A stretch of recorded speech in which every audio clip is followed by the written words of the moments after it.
Pemirsa Pantai Kuta sampun nampenin abrasi ring sawetara galah ungkuran. Abrasi punika sampun kantos ngeni dagangan ring pesisi, sane ngawinang para pedagang metaki-taki antuk masang tali, anggen wates mangda dagangan ipun nenten keni abrasi.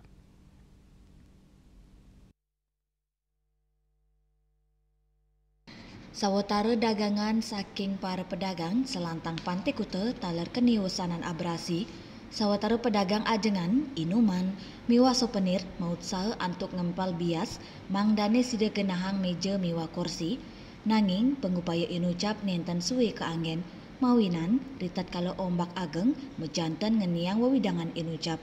Sawetara pedagang taler ngawawahin bias miwa masang tali angin wates, ring sajeroning ngamanang dagangan ipun mangdane nenten keni abrasi.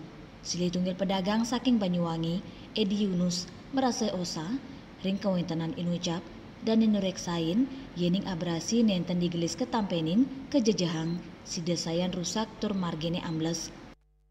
Ya, karena pasirnya digerus sama air kalau udah besar, jadi tempat duduk tamu nggak ada. Jadi kalau sudah nggak ada tempat duduk tamu, kita nimbel seperti ini sekarang ini, supaya ada tempat duduk tamu. Ya pokoknya air besar, setiap purnama itu airnya besar. Kalau sudah musim hujan itu airnya besar, karena apa? Air sungai seluruh Indonesia lari ke laut, jadi dampaknya besar. Para pedagang ngaptiang samian baga sida meperkanti antuk ngemit kawentanan wewidangan Pantai Kuta santukan abrasi sampun sayan kawan ngeni wewidangan pesisi. Bunga Widrayani, Bali TV.